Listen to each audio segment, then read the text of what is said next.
By Renaissans wil ons die pad van verkenning stap.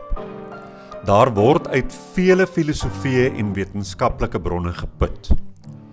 Ons besef dat elke individu sy of haar opvoeding en ervaring met hulle saamdra en as verwysingspunt gebruik wanneer hulle kommunikeer.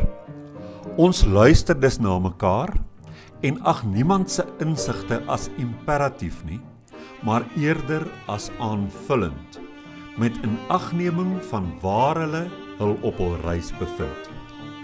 Omdat Renaissans 'n familie van oop, denkende en eerlike reisigers is dit vir ons belangrik om gereeld met mekaar te praat. Ons skram nie daarvan weg om moeilike sake onder die loep te neem ten einde saam te groei nie. Ons verwag nie eenparigheid nie, maar streef na dialoog waarbinne respek, 'n oop gemoed en egtheid die weg baan tot nuwe moontlikhede. Dit beteken natuurlik dat ons nooit finale antwoorde kan hê nie, want ontdekking en groei voorveronderstel mekaar. Daarom wil Renaissans 'n veilige ruimte wees vir mense wat verken. Ons weet dat daar in alle tradisies waarheid te vind is. Daarom poog ons om ons ontginnings daaruit met eerbied en respek te doen, op soek na dit wat universeel en vir ons van waarde is. Ons waardes word gekenmerk deur openheid, egtheid, liefde en nederigheid en bovenal om nie te veroordeel nie. Renaissans bied 'n gemeenskap aan mense wat op soek is na ander wat die wêreld van spirituele verkenning met hulle kan deel. Of dit 'n fisiese gemeenskap is waarna jy op soek is, en of jy virtueel wil deelneem, Renaissans maak ruimte vir beide. Jy gaan nou luister na 'n opname van een van ons byeenkomste. Jy's welkom, neem deel, plaas jou kommentaar, geniet hierdie ervaring saam met ons.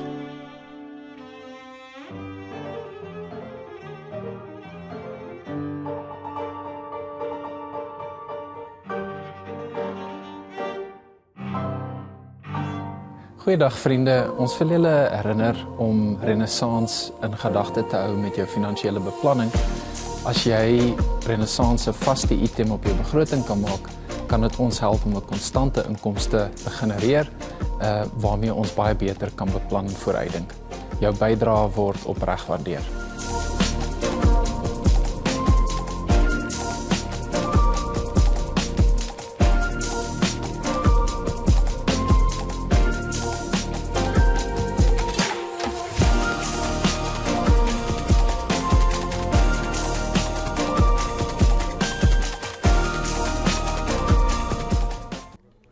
Baie welkom. Dankie dat julle hier is. Jannie en Renée, baie dankie vir die lieflike musiek.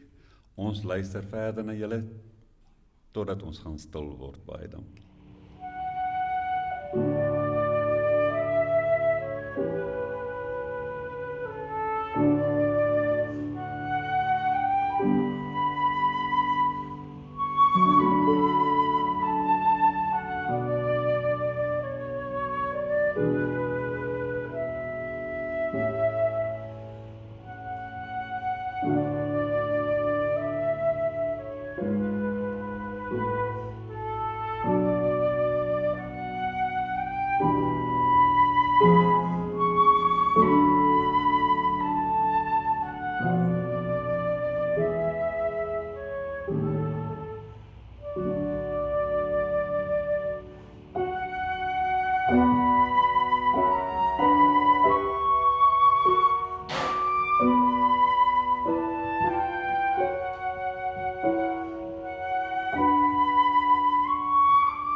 dankie julle, dit was pragtig.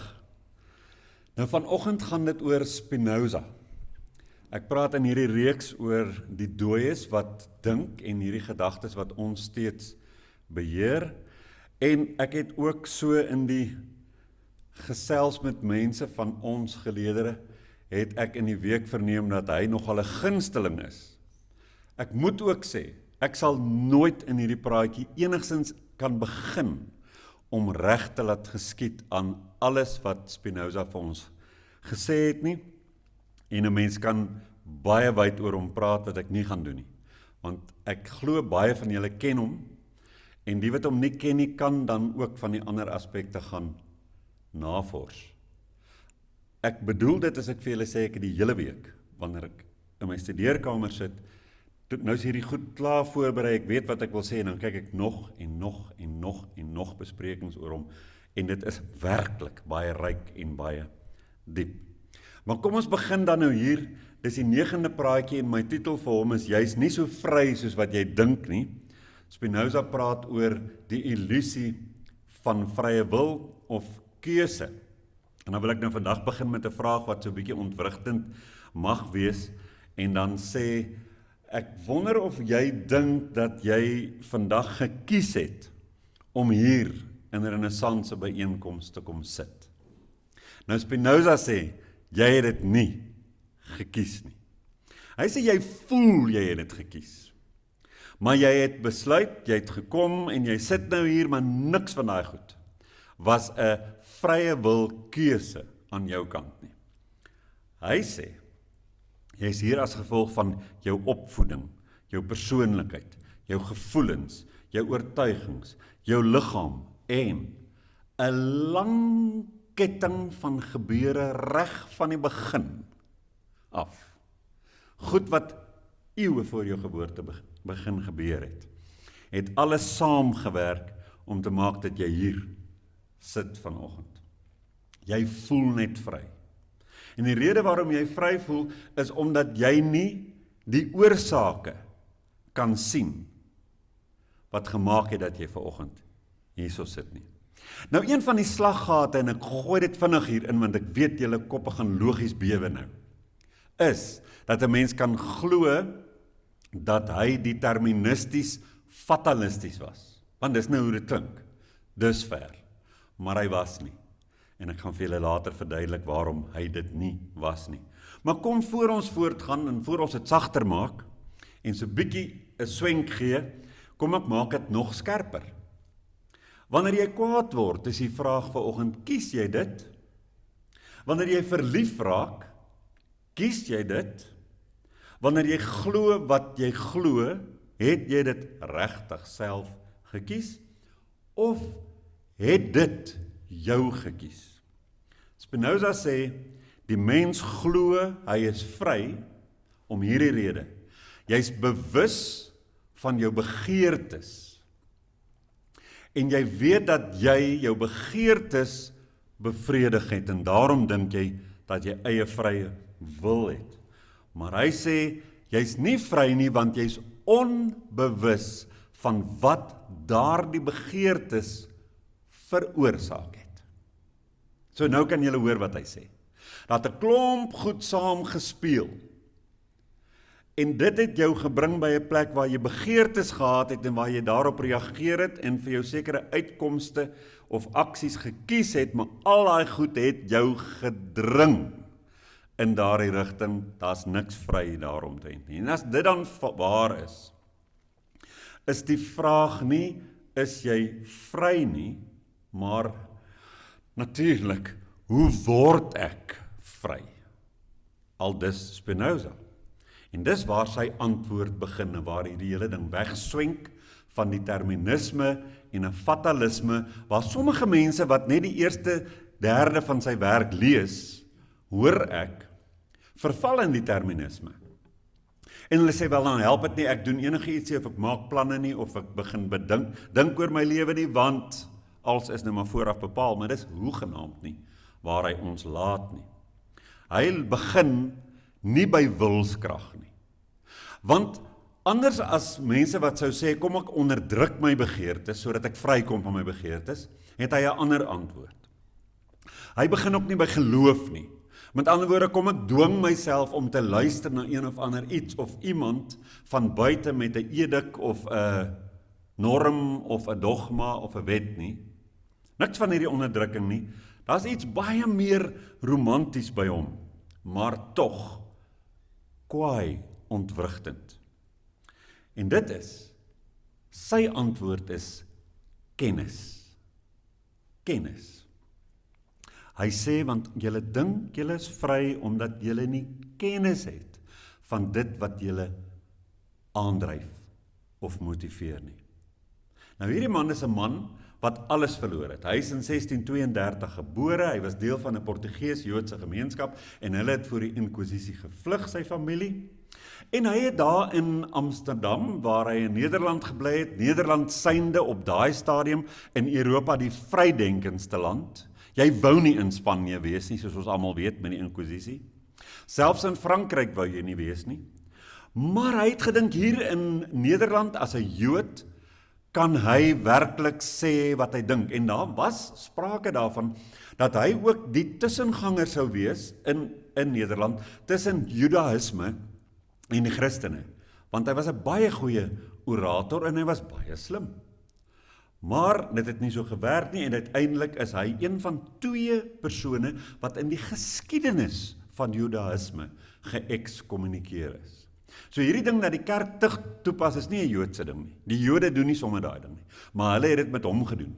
En hulle het ook almal belet om sy boeke te druk, te lees, te besit, en indien jy daarmee betrap was, het jy tronkstraf of 'n geweldige swaar boete gekry. Hierdie man is geëkskommunikeer. Hy het vrae gevra soos, is God 'n persoon? Hoor God jou as jy praat? Dink God oor jou? Beplan God jou lewe? Is die Bybel letterlik waar? Of is hierdie net 'n menslike dokument? En teen sy 20, so jonk soos toe al, is hy uit die gemeenskap verban en het hy 'n lewe begin leef sonder familie, sonder veel vriende en alleen. Maar dit word gebalanseer deur die feit dat hulle ontdek het dat daar talle briewe was, korrespondensie tussen hom en ander denkers en ander filosowe en teoloë. Hy het eintlik 'n baie ryk interaktiewe lewe gehad, maar fisies redelik alleen geleef. Baie stil. Hy het in 'n kamertjie waar nie ventilasie was nie, het hy lense geslyp sodat mense beter kan sien, wat nogal 'n goeie metafoor is vir dit wat hy probeer het, en dit is om die mensdom beter te laat kyk na hulle self, na die wêreld en na God. Maar hierdie lense wat so geslyp is, natuurlik daar baie glasstof, en uiteindelik is hy aan 'n longkwaal baie jonk, is hy oorlede. Nou hier begin Spinoza. Hy kyk anders na God, en hy word natuurlik deur talle mense wat oppervlakkig kyk, as 'n ateïs beskou. En dis ook hoe hy in sy tyd beskou is. Maar wat hy inderwaarheid gedoen het, is om net 'n ander konsep, nie beeld nie. En dit was vir hom belangrik om te sê, ek gee nie vir julle 'n prentjie van God nie, want jy kan nie van God 'n prentjie vorm nie. Ek wil net hê ons moet anders dink oor God. So dis meer 'n ander konsep van God. En hy gee hierdie ander konsep van God wat briljant was, 'n eerste. En ek weet baie mense en baie van die mense wat ek ken in Renaissance hang hierdie prentjie van hom aan. Hy het gesê, weg met die dualisme. Onthou julle vir Plato en al daai. Dis 2 werklikhede. Daar's 'n geesteswêreld, 'n God of 'n Plato het nou nie aan God geglo nie, maar 'n geesteswêreld of 'n ideewêreld en dan is daar die fisiese wêreld. Hy het gesê nonsies. Daar's een enkele substansie. En dis een van die belangrikste terminologieë by hom, is substansie. Hy het 3 groot terminologieë gehad waar langs hy die werklikheid en daarmee God beskryf het. Die een was substansie. Hy het gesê God is die substansie wat altyd was, wat nie iewers begin het nie, wat nie iewers deur iemand gemaak is nie. Hy is met ander woorde die begronding van, en die ouens wat die bewussyns teologie of filosofie aanhang, is dit met hom eens. Hulle sê, bewussyn is die begronding van alles. Maar hulle sien dit op 'n bietjie ander manier, veral as jy vandag kyk na hoe spirituele mense daarna kyk, sal hulle nog steeds bewussyn as iets, wil ek amper sê, apart sien van die fisiese wêreld, en dat die fisiese wêreld rus op bewussyn of uitdrukking gee aan bewussyn, en dat dit vir bewussyn 'n spieël word, waarlangs bewussyn na sigself kan kyk. Party mense sal dit so stel en sê, God het alles gemaak sodat hy homself kan sien.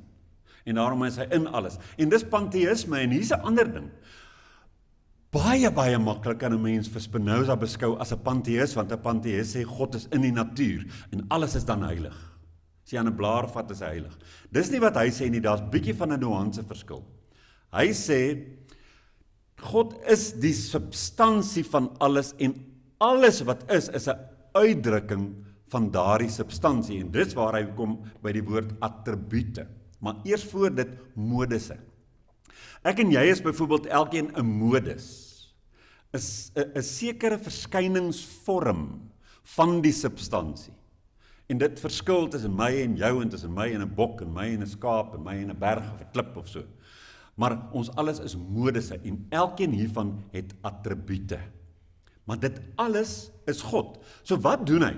Hy vat die God daar buite in die geestelike sfeer, en hy trek hom direk in die natuurlike wêreld in, en hy sê, daar's niks anders nie.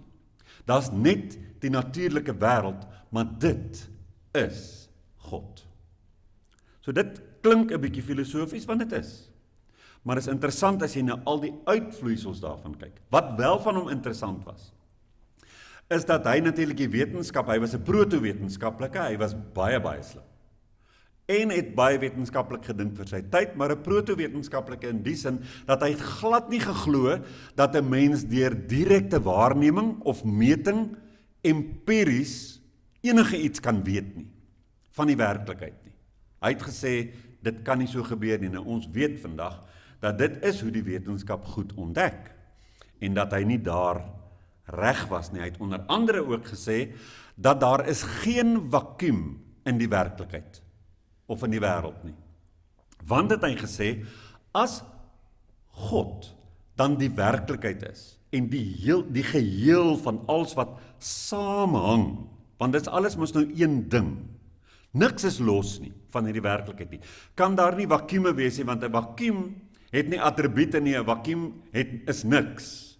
So dan val daar 'n gat in God se uitdrukking, van wie God is. So dis nie moontlik nie, en ons weet vandag, dat daar baie vakuume in die kosmos bestaan. Maar kom ons maak dit maklik, en ons sê net, hy het gesê, God is natuur.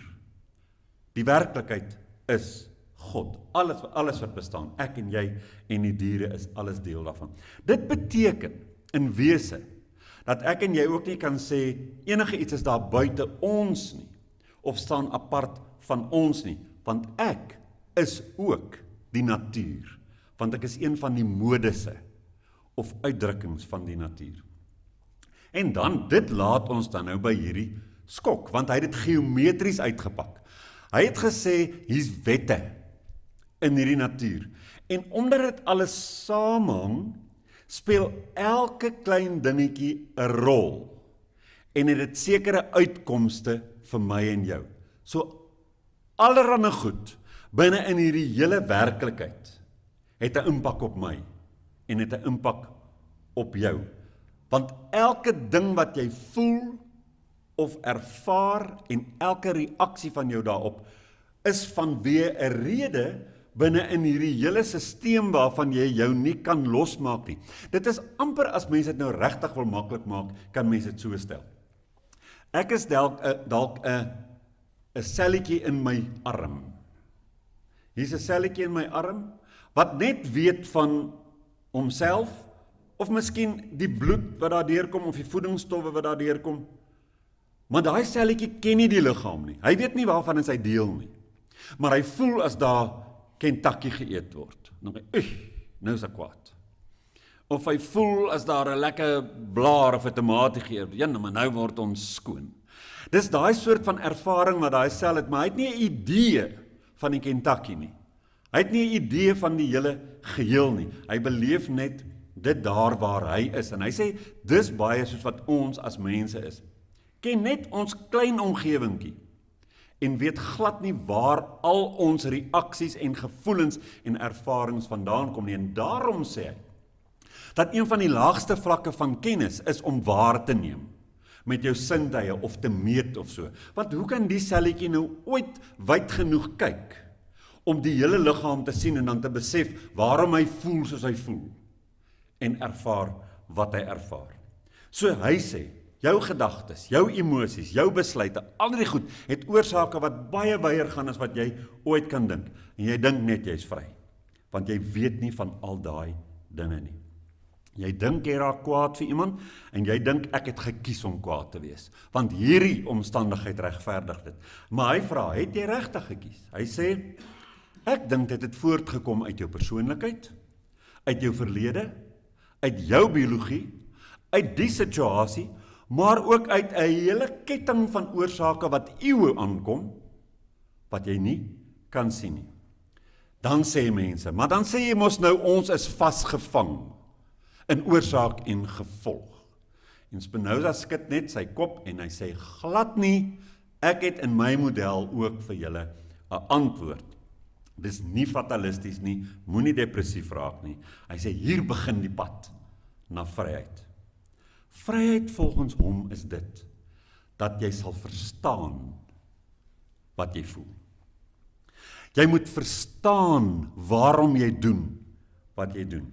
Want hy sê, hoe meer jy gaan verstaan, hoe minder word jy rondgeslinger deur blinde emosies. Nou kan jy vir hom sê, Spinoza, goed, ek het nou woedend geraak hier in die verkeer. Ek verstaan waarom, en dan kan jy nou enige verduideliking na gee, maar ek's nie minder woedend nie. So wat help dit om werklik net te verstaan? Maar hy bring hier vir ons een van sy belangrikste modaliteite. Hulle noem dit die sielkunde van Spinoza. Ons het nou gepraat oor Spinoza se metafisika, hoe hy God sien. Nou praat ons oor die sielkunde, want hy's eintlik ook 'n terapeut as mens so na hom wil kyk. Hy sê daar's 3 vlakke van kennis. Eerstens is daar ontoereikende kennis, of onvoldoende, of ek sal sê 'n onvolmaakte kennis. Dis jou verbeelding. Dis wat jy kan sien en eerstens beleef.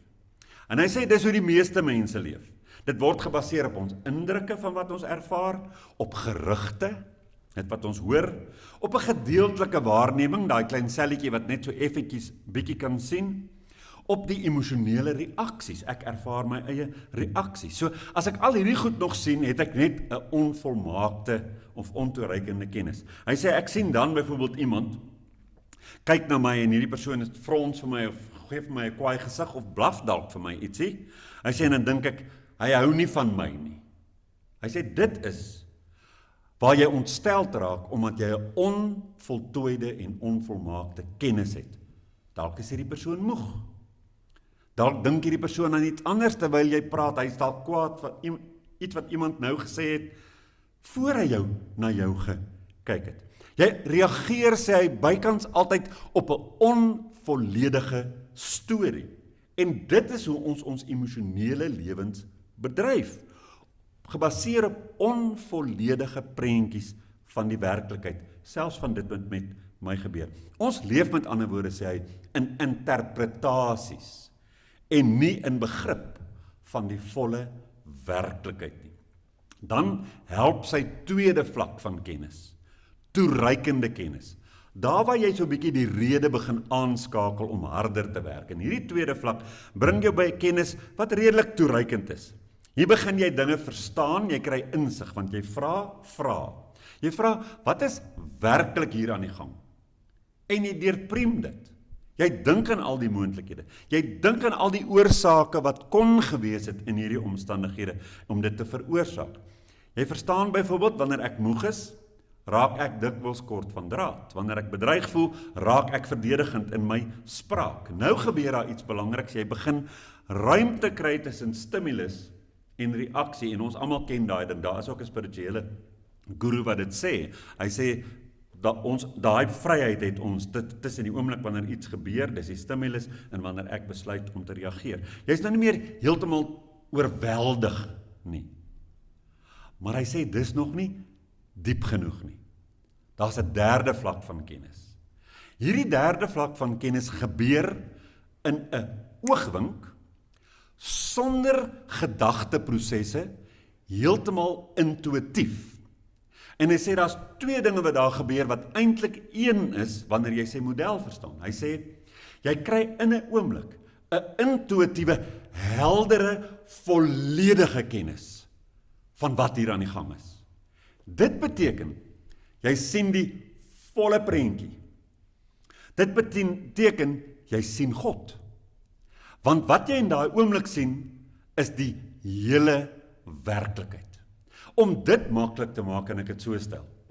Jy kom by 'n oomblik waar jy in jou motor ry, jy's woedend vir iets wat in die verkeer gebeur, dit verontrief jou of wat ook al, en sonder dat jy hoef verskonings uit te dink, soos wat ek baie keer doen, en dan dink ek, ag, hierdie ou vragmotortjie is net besig om sy harde werk te doen, hy sit ure op sy bas en lewer vir ons goed af, dis hoekom ek môre iets kan gaan koop in Checkers, en so gaan ek nou maar aan, en dan voel ek nou beter met my toereikende kennis, daai rede. So 'n bietjie afstand.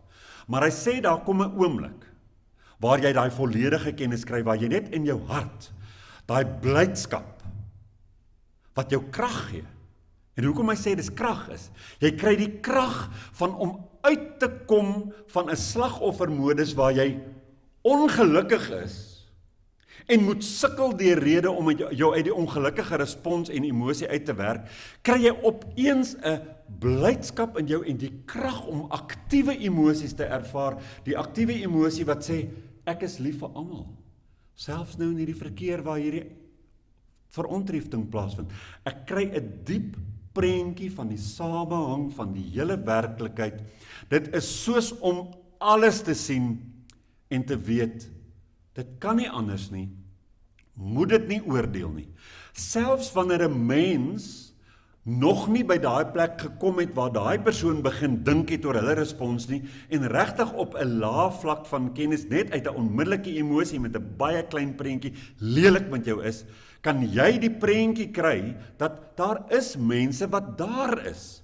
En ek is ook dikwels daar, waar ek nie die prentjie sien nie, waar ek vanuit my klein perspektief woedend raak of ongelukkig raak en 'n slagoffer is van daai onmiddellike respons op stimulus.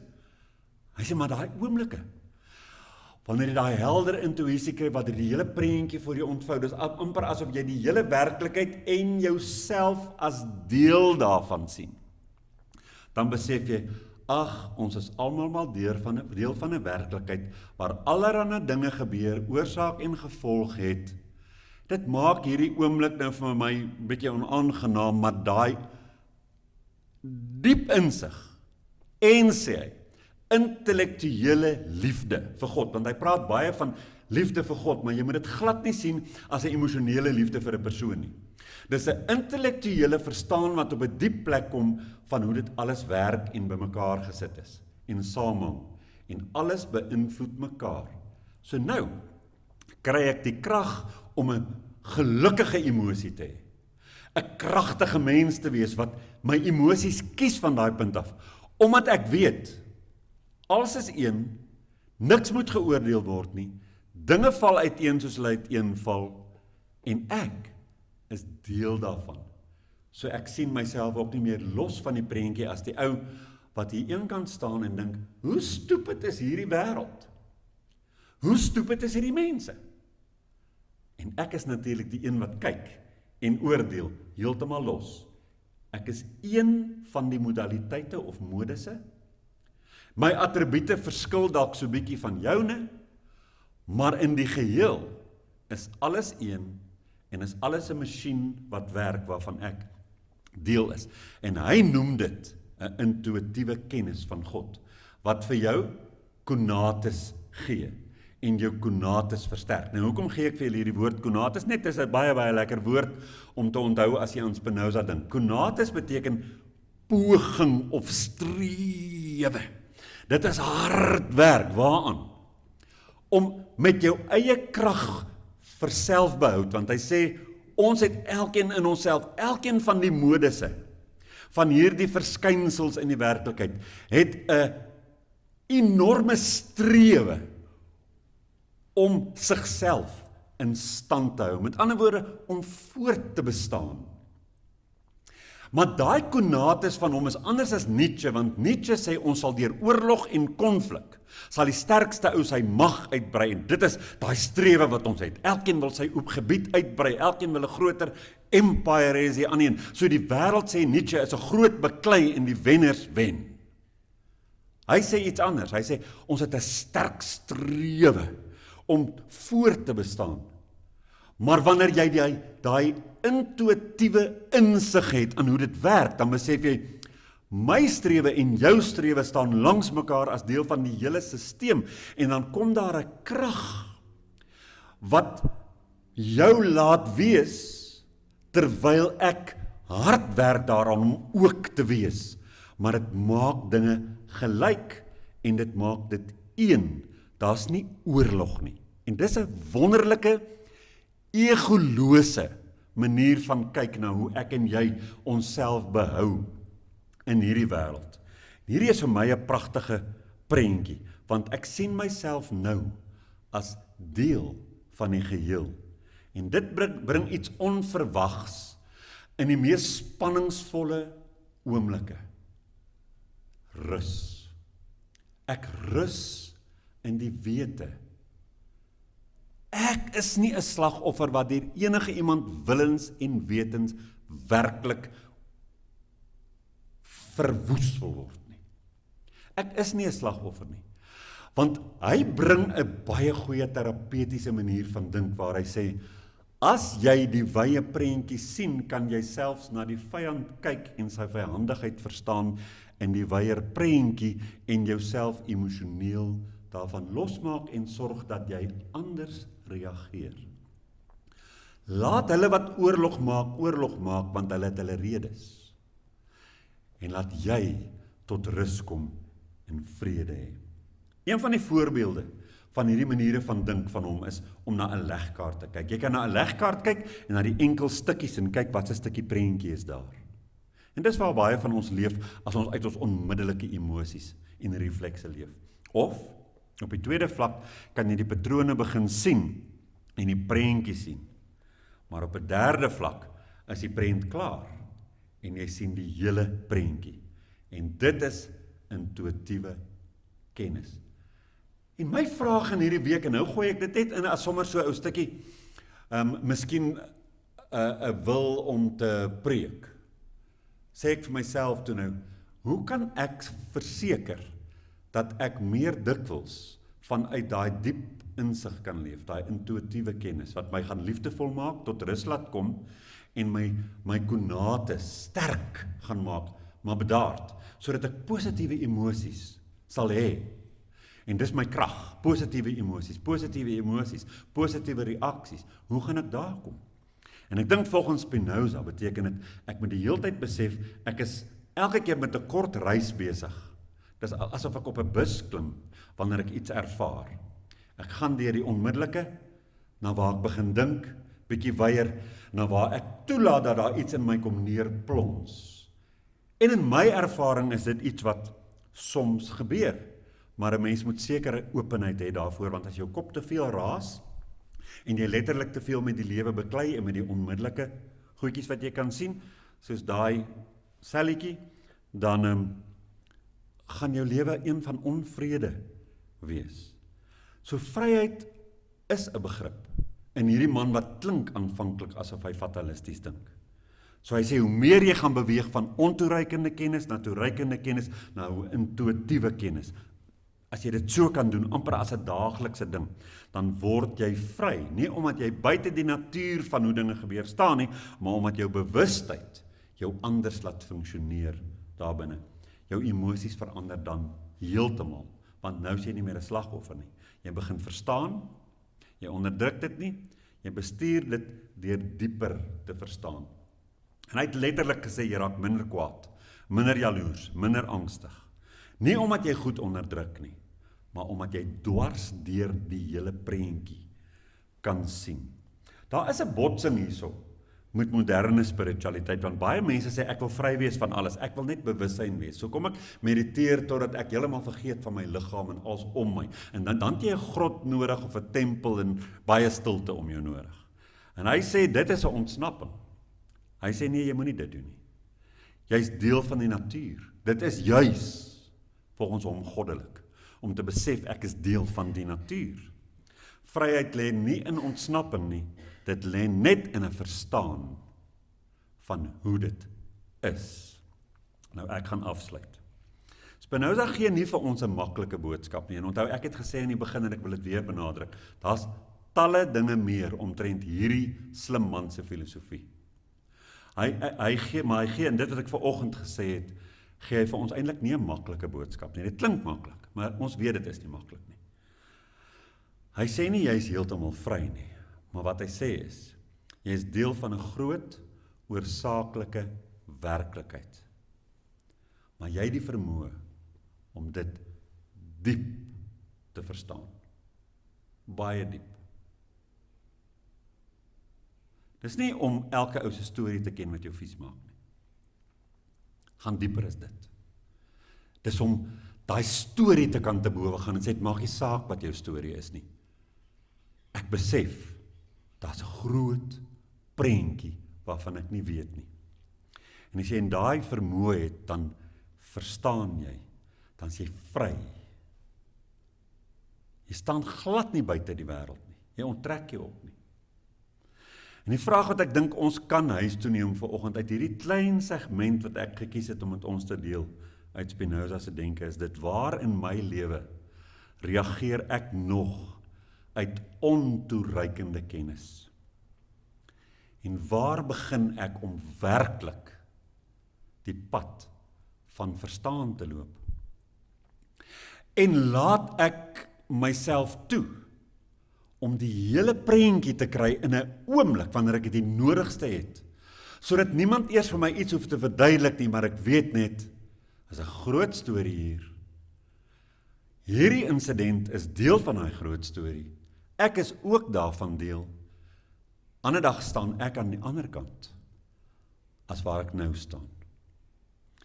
En daai liefde, wat jy in daai oomblik kry, vir alles wat is, vir die hele werklikheid, en as jy dan wil glo, dit alles is God, is 'n intellektuele liefde, wat jou emosies ten diepste bevry, sodat jy met krag jouself kan handhaaf met jou konates, jou strewe om behoue te bly, nooit ten koste van enige iets of iemand in jou onmiddellike konteks nie, selfs nie een wat nou teenoor jou opgestel is nie.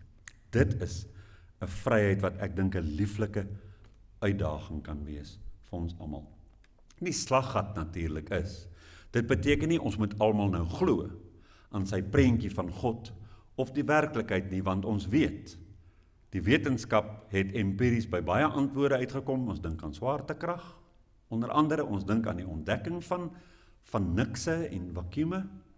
Ja, hy was nie 100% reg nie, en daarom koop ek nie in sy Godprentjie in noodwendig nie, maar ek leer iets uit die manier waarop hy gedink het, en waarop hy vir my geleer het, om myself te verstaan, en so myself te handhaaf, terwyl ek lief is vir alles wat is.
nog besig om donasies te neem, maar laat ek dan maar so lank nooi vir koffie, dit reën mos lekker. En kom ons gaan maak onsself warm daar met 'n ou drinkdingetjie en mekaar se lekker geselskap. En die van julle wat nie kan nie, geniet die reën, geniet jou huis, geniet wat jy ook al doen, en mag vrede en 'n diep intuïtiewe kennis jou hierdie week baie help met jou.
Goeiedag vriende, ons wil julle herinner om Renaissance in gedagte te hou met jou finansiële beplanning.